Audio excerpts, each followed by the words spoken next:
On passe maintenant au niveau 6 d'Ethernote, donc il est intitulé Token et le but c'est de hacker le contrat intelligent en prenant un maximum de jetons.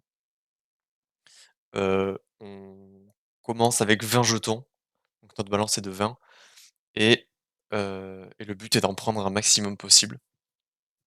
L'indice que le site nous donne est «What is a odometer?» Donc quand je tape odomètre sur internet, ça me donne ce résultat-là. Ça charge pas. Voilà, ce résultat-là, c'est une petite roue qui permet de compter les kilomètres et en fait, le principe de cette roue est de recommencer à zéro une fois qu'elle arrive au nombre maximum. Donc c'est-à-dire que si le nombre maximum, je sais pas moi, par exemple, ça va être 999 kilomètres, ben, si tu arrives à 999 kilomètres et que tu fais 1 kilomètre de plus, ça va retomber à zéro. Voilà, donc c'est ça le principe de odomètre, d'un odomètre. Hem, Moi, sur ma version écrite, je t'ai donné un indice en plus qui est comprendre les underflows et les overflows. Donc voilà, si tu galères, un petit peu, si tu galères un petit peu, tu peux rechercher ça et revenir après, tu peux rechercher ça et si tu toujours bloqué, tu peux revenir sur cette vidéo. Voilà, donc le principe de l'odomètre, en fait, finalement, c'est la même chose que les overflows en Solidity quand tu ajoutes un à un nombre qui peut pas aller, quand tu ajoutes un à un nombre, s'il overflow, ça veut dire qu'il retombe à zéro. Je vais t'expliquer ça en détail un petit peu plus après. J'ai fait des schémas et tout, ça va être cool. Mais d'abord, je vais analyser le code. Enfin, on va analyser le code, donc on peut voir ici qu'on a 2 valeurs, 2 variables. La première variable, c'est les balances, donc les soldes de chaque utilisateur, parce qu'on a une adresse reliée à un uint. Donc l'adresse, ça va être par exemple, moi avec mon solde et en deuxième valeur, on a, la total supply, donc le nombre de tokens théoriquement maximum, le nombre de tokens, maximum théorique. Mais nous, on va voir qu'on peut aller, bien plus au-dessus. Ensuite, on a un constructeur qui prend du coup, initial supply en paramètre. Donc ça, c'est quand, le propriétaire déploie le contrat intelligent, il dit: «Voilà, je veux que ma supply initiale soit de temps». Et on peut voir que là, la balance du message point sender, donc le propriétaire du contrat intelligent, enfin celui qui l'a déployé, est égal à total supply qui est égal à initial supply. Donc ensuite, on a la fonction transfert qui nous permet de transférer à une adresse une certaine quantité de jetons et qui nous retourne un booléen pour savoir qui nous retourne un booléen. Dans cette fonction, on peut voir qu'on a un premier require qui nous dit que la balance du message point sender, donc celui qui veut faire le transfert, sa balance à lui moins, ce qu'il transmet doit être supérieur ou égal à zéro. Ensuite, on va voir après que c'est à cause de cette condition-là qu'on peut réussir le niveau. Ensuite, on soustrait, au solde du message point sender la le nombre de tokens qu'il envoie. Puis on ajoute à l'utilisateur qui reçoit les tokens le nombre de tokens qu'on a envoyé, puis on retourne true.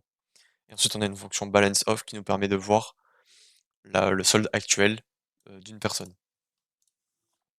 Donc on peut voir que moi actuellement j'ai 20 tokens en faisant du coup await balance of, non, contract.balance of,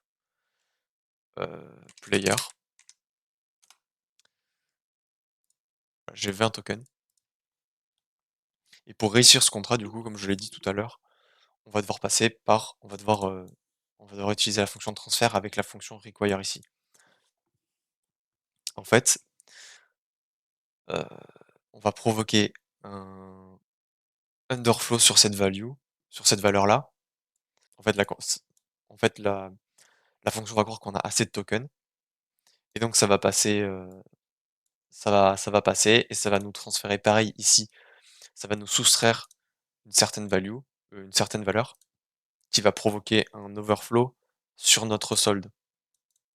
Donc en fait ici, on est censé avoir une valeur si par exemple je veux transférer 21 tokens à une autre adresse, on est censé avoir -1, mais sauf qu'on n'aura pas -1, ça va provoquer un un underflow, c'est-à-dire que la valeur de balance, de ma balance, de mon solde, moins ma value, provoquera pas un ça ne provoquera pas un nombre négatif, mais un nombre extrêmement haut.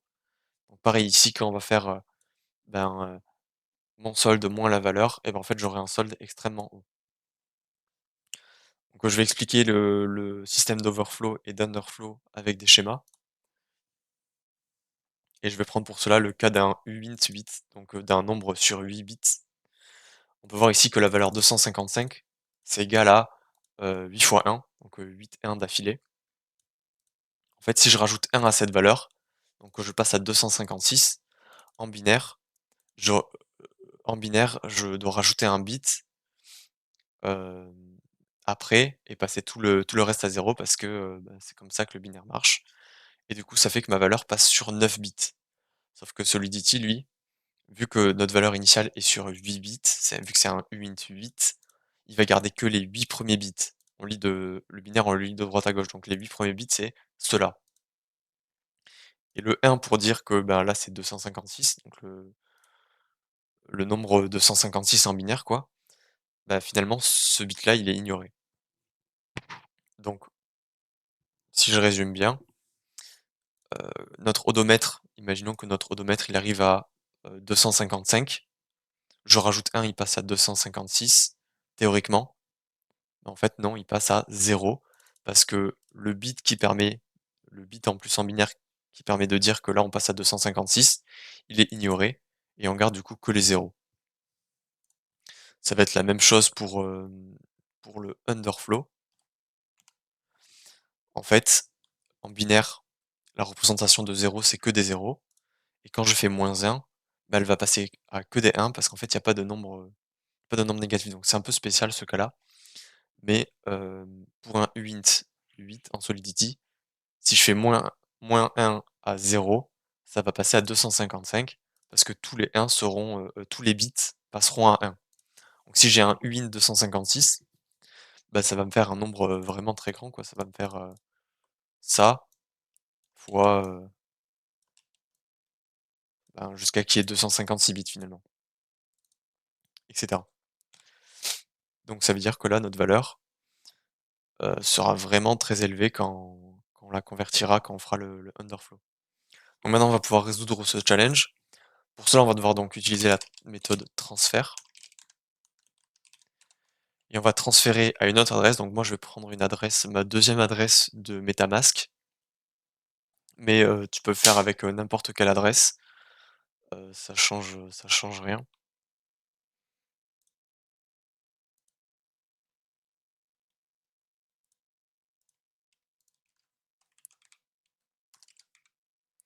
Et on va transférer 21 jetons.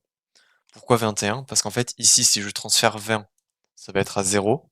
Donc ça veut dire que moi, là, la transaction va se passer normalement et on va pas hacker le contrat.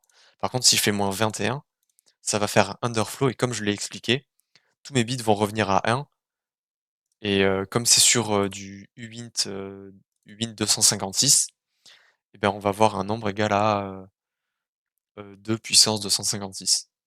Donc c'est supérieur à 0, donc on passe, et donc on exécute cette ligne-là, et cette ligne-là qui va reprovoquer de nouveau un underflow, qui va mettre mon solde à, 2 puissance 256. Et en plus de ça, le solde de mon compte secondaire va aussi être incrémenté, mais ça, c'est pas le principe du niveau pour le coup. Une fois que ma transaction va être, confirmée, je vais pouvoir, vérifier que mon solde est effectivement très, très élevé en faisant balance off, de player. Voilà, mince, j'ai oublié le contract.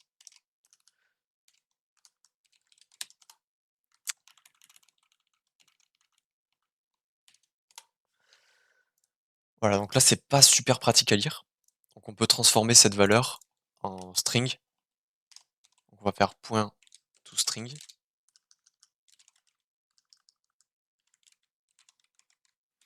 et je vais mettre, du coup la fonction, exécutée précédemment entre parenthèses, et voilà, donc ça, c'est le nombre de tokens qu'on a. à cause de l'underflow et c'est l'équivalent de,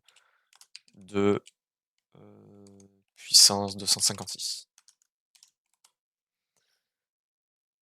Je sais pas comment on affiche en JavaScript le nombre complet, mais tu peux voir ici que là, ben, les premiers nombres sont identiques.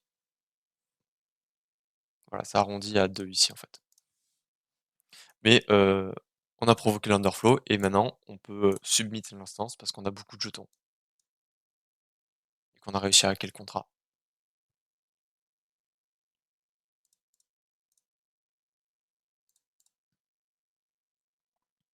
Voilà donc, comme d'hab, je te laisse regarder le Notion si ça t'intéresse de regarder ça à l'écrit.